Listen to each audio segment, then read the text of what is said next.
بسم الله الرحمن الرحیم. ګران دوستانو السلام و احترامات مې قبول کړئ. د ټاسک بار ان سٹارټ مینیو دوستانو کله چې له خپل ځای نه بېځایه شي، له ښکته نه یا پورته ولاړه شي یا له ښکته نه ښي لاس ته یا چپ لاس ته، څنګه تاسې بیرته کولی شئ چې هغه په خپل ځای باندې کوئ. زه تاسو ته دغه لار د ښکاره کوم دوستانو چې تاسې هم وکولی شئ کله دغه ستونزه درته پیښه شوه یا درته پیښه شوې وي چې حل یې کوئ. نو راځو د دې حل لپاره لومړی باید موږ داسې لاړ شو سټارټ مینو ته. سټارټ مینو مو راخلاص کړه دوستانو، دلته کې کنټرول پینل ته راشئ. کنټرول پینل مو چې راخلاص کړه دوستانو، دا د کنټرول پینل مینو چې راخلاص شو دوستانو، دلته کې مختلف آیکنې دي، خو تاسې د ټاسک بار ان سټارټ مینو په نوم آیکن دی هغه پیدا کړئ چې په هر ځای کې موقعیت لري. هغه باندې کلیک کړئ موس. کله چې موس ور باندې کلیک کړئ دوستانو، دغسې بله مینو درته راخلاصېږي.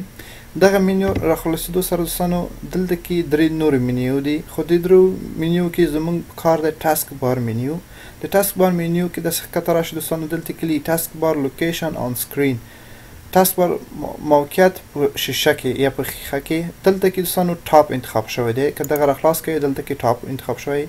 موږ غواړو چې دغه باټم ته کو ښکته راوړو. که غواړئ ځنه خلک لیفټ ویل چپ طرف ته وي، هغه غواړي ښي طرف ته کي، ښي طرف ته هم کېږي.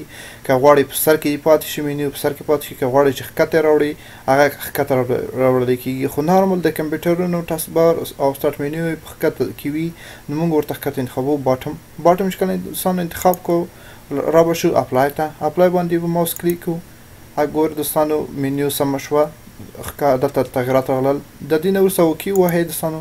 اوکې مو چې ووهله بیرته هغه مینیو په خپل ځای باندې شوه. څه بېځایه شوي شیان ټول واپس خپل ځای ته راغلل، او تاسې کولی شئ چې کله دغه ستونزه درته پیدا شوه د دې ویډیو لیدو سره دغه ستونزه حل کړئ. له توجه څخه مننه. هیله ده چې مشکل مو حل شوی وي. کامیاب او آباد اوسئ.